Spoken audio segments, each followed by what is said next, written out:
லிங்குசாமி கைதாயிட்டார், கைதாக போகிறார்.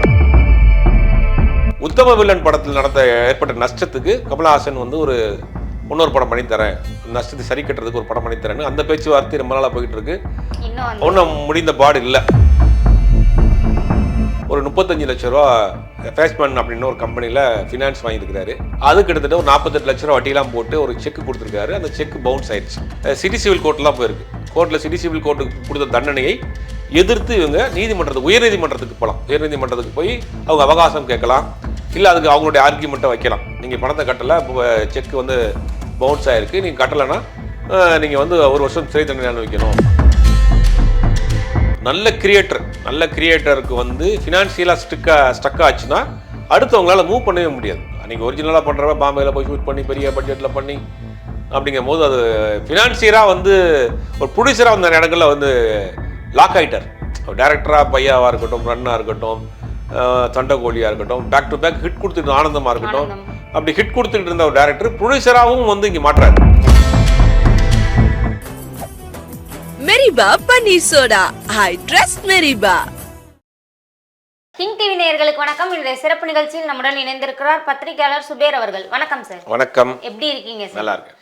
இப்போ ரீசெண்டா வந்து பாத்தீங்கன்னா லிங்குசாமி அவர்கள் கைதாயிட்டாரு அப்படின்ற ஒரு தகவல் தான் பரவலா பரவிட்டு இருக்கு. அதுல என்ன உண்மை இருக்கு சார்? இல்ல, முதல்ல லிங்குசாமி கைதாயிட்டார், கைதாக போகிறார் அப்படிங்கிற செய்தி பரவலா ஃபிளாஷ் நியூஸ் மாதிரி போய்கிட்டு இருக்கு.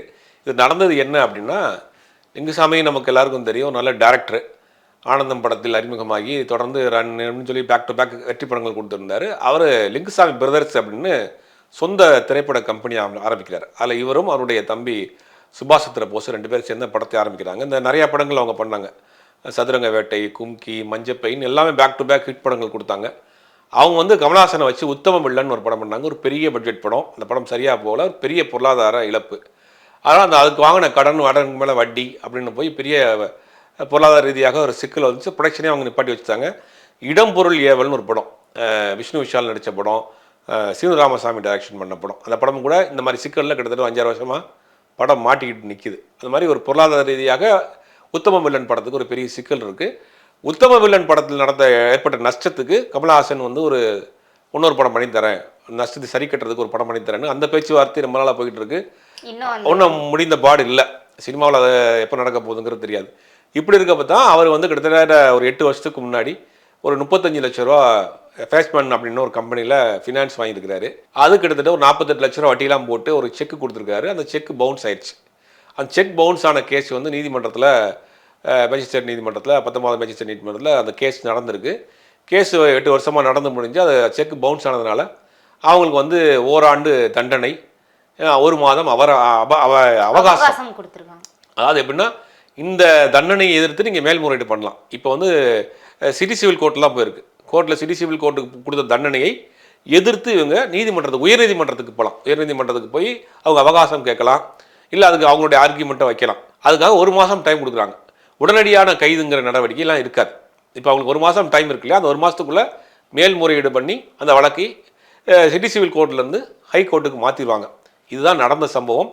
இது சம்பந்தமாக அவர் திருப்பதி பிரசனுடைய ப்ரொடியூசரில் ஒருத்தராக இருக்கக்கூடிய சுபாஷ் சந்திர போஸ் ஒரு நீண்ட விளக்கமாக அவருடைய லெட்டர் பேட்லேயே ஒரு அறிக்கையும் கொடுத்துருக்காரு.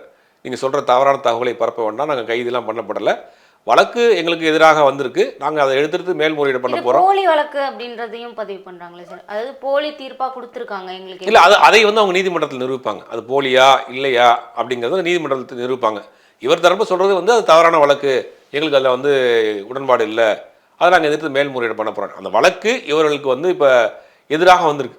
நீங்கள் பணத்தை கட்டலை, செக் வந்து பவுன்ஸ் ஆகிருக்கு, நீங்கள் கட்டலைன்னா நீங்கள் வந்து 1 வருஷம் சிறை தண்டனை அனுபவிக்கணும், ஆனால் 1 மாதத்துக்கு உங்களுக்கு டைம் கொடுக்குறோம், பீரியட் டைம் கொடுக்குறோம், அதுக்குள்ளே நீங்கள் மேல்முறையீடு பண்ணிக்கலான்றாங்க. அது எதிர்த்துக்கு மேல்முறையீடு போகிறாங்க. இப்போ தொடர்ச்சியாக லிங்குசாமி அவர்கள் மேலே இந்த செக் மோசடி வழக்குகள் வந்துட்டே இருக்கு. ஏன்னா 2023 இதே மாதிரி தான் நடந்துச்சு இல்லையா? இல்லை, அவர் அதான் சொல்கிறேன், உத்தம வில்லனுக்கு வாங்கின கடன் வந்து வட்டி மேலே வட்டி எப்படி போயிட்டு இருக்கும் இல்லையா. ஒரு படம் வந்து நல்ல கிரியேட்டருக்கு வந்து ஃபினான்ஷியலாக ஸ்டக் ஆச்சுன்னா அடுத்தவங்களால மூவ் பண்ணவே முடியாது.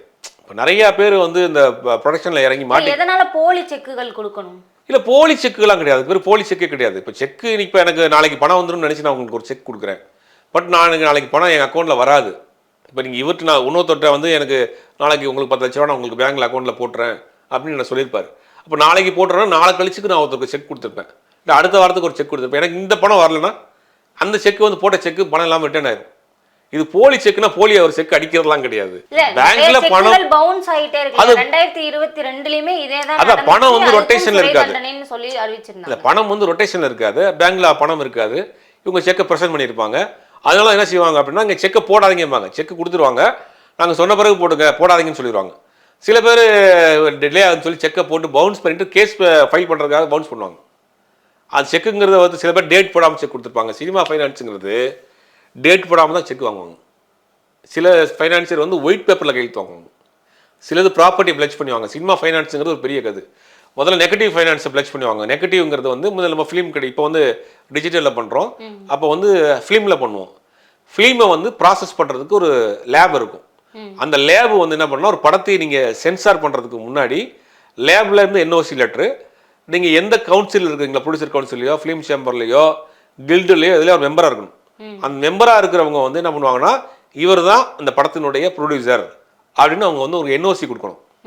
அப்புறம் அந்த லேபில் இருந்து ஒரு என்ஓசி கொடுக்கணும், இந்த படத்தினுடைய ப்ரொடியூசர் இவர் தான் அப்படின்னு. இந்த 2 என்ஓசி லெட்டரை வச்சா தான் உங்கள் படத்தை சென்சார் ஆக முடியும். சென்சார் ஆனால் தான் படத்தை ரிலீஸ் பண்ண முடியும். இப்போ அந்த அந்த அந்த ஒரு இது இருக்குது, ப்ரொசீஜர் இருக்குது.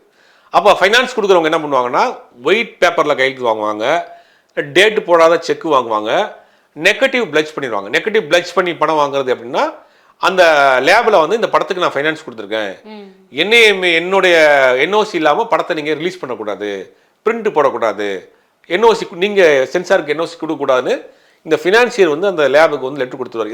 இதெல்லாம் ஒரு காலத்தில் இருந்துச்சு. இப்போ என்ன பண்ணுறாங்க அப்படின்னா பிளாங்க் செக்கில் வாங்கிடுவாங்க. இப்போ வந்து நம்ம டிஜிட்டலில் வந்து நம்ம படத்தை எடுக்கிறாங்க, டிஜிட்டலில் போஸ்ட் ப்ரொடக்ஷன் வருதுன்னா அந்த போஸ்ட் ப்ரொடக்ஷன் ஸ்டுடியோவில் எந்த ஸ்டுடியோவில் நாக் ஸ்டுடியோவில் வந்து ஒருத்தர் படத்தை வந்தோடய போஸ்ட் ப்ரொடக்ஷன் வேலை நடக்குது, டப்பிங் எடிட்டிங் நடக்குது, ஹார்ட் டிஸ்கை நீங்கள் அவருக்கு கொடுக்கக்கூடாது, நான் இந்த படத்துக்கு இவ்வளோ ஃபைனான்ஸ் கொடுத்துருக்கேன்னா அந்த ஸ்டுடியோவுக்கு ஒரு லெட்டர் கொடுத்துருவார். அந்த ஸ்டுடியோ லெட்டர் வச்சு வழக்கு போனார். ஆமாம், அந்த மாதிரி நடக்கும். அந்த மாதிரி நடக்கும். இப்போ இந்த படத்துக்கு எப்படின்னா செக்காக கொடுத்துருக்குறாங்க. இவர் கொடுத்துருக்காரு, செக் கொடுத்துருக்காரு, ஃபினான்ஸ் செக் வாங்கியிருக்காரு, டேட் போடாமல் செக் கொடுத்துருப்பாங்க. இவர் சொல்கிறப்ப டேட்டை ப்ரெசென்ட் பண்ணி வாங்கிடுவாங்க. அவர் அக்கௌண்ட்டில் பணம் இல்லாதனால அந்த செக்கை வந்து போட்டுட்டு இவங்க வந்து எடுத்துட்டாங்க. இவங்க எதிர்த்து மேல்முறையீடு போகிறாங்க. வட்டி எங்களுக்கு ஏதாவது காரணங்கள் சொல்லலாம், வட்டி எங்களுக்கு அதிகமாக போயிடுச்சு, ஏன்னா ஆல்ரெடி கொடுத்துருக்கு அப்படின்னு ஏதாவது அவங்களுக்கு காரணம் சொல்லலாம். இந்த கேஸ் கோர்ட்டில் இருக்குது.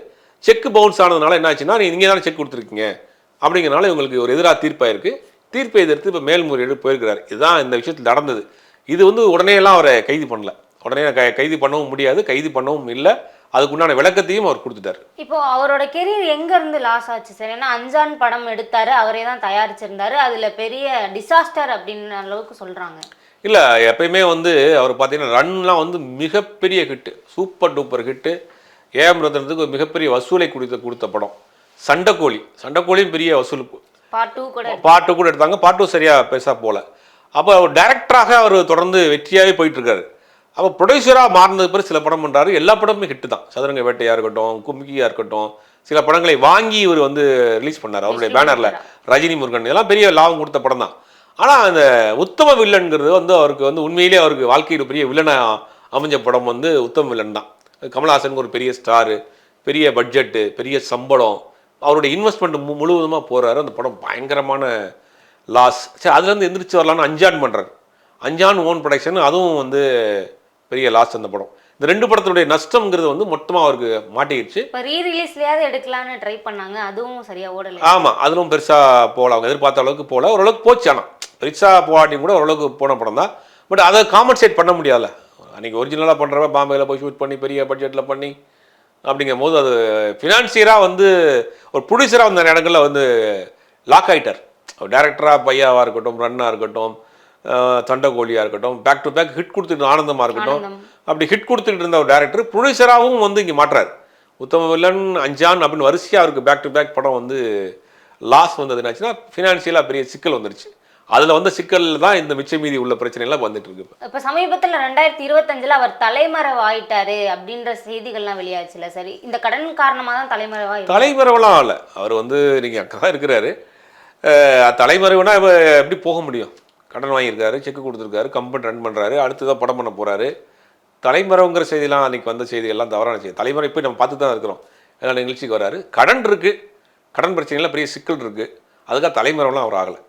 லிங்குசாமி அவர்கள் தொடக்கம் பற்றி சொல்லுங்கள் சார். லிங்குசாமி அது ஆனந்தம் தான். ஒரு உதவி இயக்குனராக இருந்து பல போராட்டங்களுக்கு பிறகு முதல் படம் பண்ணுறாரு ஆனந்தம். ஒரு ஃபேமிலி சென்டிமெண்ட். அந்த அந்த அந்த டைமில் என்ன ஃபேமிலி படமே இல்லை.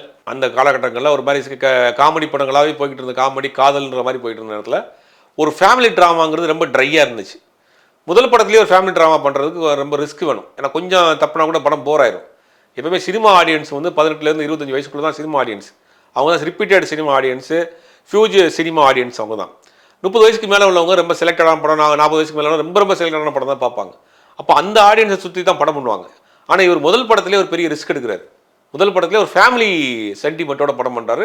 அந்த படம் வித் ஆக்ஷனோட பண்ணுறாரு. பெருசாக அந்த படம் பேசப்பட்ட படம், ஒரு கவனிக்கப்படக்கூடிய ஒரு டைரக்டராக இருக்கார். நான் உண்மையில் லிங்குசாமியை பார்க்குறப்ப ஒவ்வொரு படத்துக்கும் வேறு வேறு டைமென்ஷனில் பண்ணுறாரு. எப்பயுமே ஒரு படம் ஒரு பேட்டர்னில் ஒரு படம் பண்ணுறாங்க, அதே மாதிரி பண்ணுவாங்க. லிங்குசாமி முதல் படம் வந்து ஒரு ஃபேமிலி ட்ராமா பண்ணுறாரு. அடுத்த படம் பார்த்தா ஒரு லவ் ஆக்ஷனில் ஒரு படம் பண்ணுறாரு. அதுக்கு பிறகு ஒரு ட்ராவலிங் படம் பையான்னு ஒரு படம் பண்ணுறாரு. ஒவ்வொரு படத்துக்கும் ஒரு ஒரு ஒரு அட்டென்ட் பண்ணுறாரு. அதுவே ஒரு கிரியேட்டருக்கு ஒரு பெரிய விஷயம், ஒரு சேலஞ்சு. ஒரே பேட்டர்னில் படம் பண்ணுறது வந்து அவங்களுக்கே போர் அடிச்சிடும். சில டேரக்டர்ஸ் என்ன பண்ணுவாங்கன்னா என்னோட ஸ்டைல் இதுதான். ஆனால் லிங்குசாமியோட படம் பார்க்குறப்ப ஒவ்வொரு படத்துக்கும் ஒரு வேறு பேட்டர்ன் இருக்கும், வேறு வேறு கலர் இருக்கும், வேறு ஆர்டிஸ்ட் இருப்பாங்க. நல்ல டேரக்டர் தான். பட் ப்ரொடியூசராக அவர் அந்த படங்கள் சொந்த படங்கள் பண்ணதை மாட்டினது தான் சிக்கலாயிடுச்சு. மொத்தமாக அவருடைய கேரியருக்கும் பெரிய ஒரு டைரக்ஷன் கேரியருக்குமே அது ஒரு பெரிய சிக்கலை கொண்டு விட்டுருச்சு. இப்போ அஞ்சான் படம் இப்போ இருக்க ஜென்ரேஷனுக்கு கொஞ்சம் கனெக்ட் ஆகிற மாதிரி இருந்துச்சு. அந்த சமயத்தில் ஓவராக ட்ரோல் ஆக்கப்பட்டுச்சுன்னு சொன்னாங்களே சார், எதனால்? இல்லை, அன்னைக்கு ட்ரோல் ஆக்கப்பட்டுச்சுன்னா அன்றைக்கி தான் சோஷியல் மீடியா வந்த புதுசு. அப்போ அந்த படத்தில் வச்ச சில டைலாக்ஸ் வந்து கொஞ்சம் மிகைப்படுத்தப்பட்ட டைலாக்காக இருந்ததுனால அது ஒரு ட்ரோலாக மாற்றப்பட்டது. பட் படமும் ஒரு நல்ல படம் தான். ஒரு பெரிய அளவில் பொருட்செலவு எடுக்கப்பட்ட படம். சூர்யா ரொம்ப ஸ்டைலிஷாக காமிக்கப்பட்டோம். சில காட்சிகள் வந்து ரொம்ப அன்றைக்கி வந்து செயற்கைத்தனமாக அந்த படத்தில் சில காட்சிகள் இருந்துச்சு. அது பெருசாக அந்த காட்சியில் மட்டும் எடுத்து ட்ரோல் பண்ணப்பட்டுச்சு. ஆனால் அதற்கு எல்லாமே அந்த பொருட்செலவுக்கு நான் பொறுப்பேற்றுக்க மாட்டேன் அப்படின்ற மாதிரி சொன்னாருன்றாங்க. இல்லை, எப்படி பொறுப்பேற்றுக்கிற முடியும்? அவர் ஒரு படம் பண்ணுறாரு, ஃபீல் பண்ணி தான் நல்லா இருக்குன்னு நினச்சி தான் பண்ணுவாங்க. படம் ட்ரோல் ஆகும்னு யாராவது பண்ணுவாங்களா? அவருக்கு ஒரு கனெக்ட் ஆகிருக்கு. அதாவது ஒரு கிரியேட்டருக்கும் ஆடியன்ஸுக்கும் வேவ்லென்த் கரெக்டாக இருந்துச்சுன்னா அந்த படம் சக்ஸஸ். அப்போ இவர் என்ன பண்ணுறாரு, இவர் அப்படித்தான் அந்த வேவ்லென்த் கரெக்டாக சக்ஸஸ் ஆன படம் தான் சண்டைக்கோழி, ரன்னு. இந்த படங்கள்லாம் அவங்க இவருடைய யோசனைக்கும் அந்த ஆடியன்ஸோடைய யோசனைக்கும் கரெக்டாக வேவ்லென்த் கனெக்ட் ஆயிரும். இந்த படத்தில் ஏதோ சம் மிஸ்டேக் மிஸ்ஸிங். அப்போ அந்த படம் வந்து பெருசாக ஒருவேளை மக்கள் கொடுக்குற ஓவர் ஹைப்பாக இருக்குமா? இல்லை, ஹைப் இல்லை. அந்த படம் வந்து அந்த பாம்பே பேக்ட்ராப்பில், டான் பேக்ட்ராப்பில் நிறைய படங்கள் நம்ம பார்த்துட்டோம். பாஷாவில் வந்து நிறையா பார்த்ததுனால ஒரு பழைய பேட்டர்னாக இருந்தது ஒழிய அதனால் பெருசாக அதில் ஒட்டாமல் போயிடுச்சு. இதுவரை எங்களுடன் பல்வேறு கருத்துக்களை பகிர்ந்தமைக்கு நன்றி. மெரிபா பன்னீர் சோடா, ஐ ட்ரஸ்ட் மெரிபா.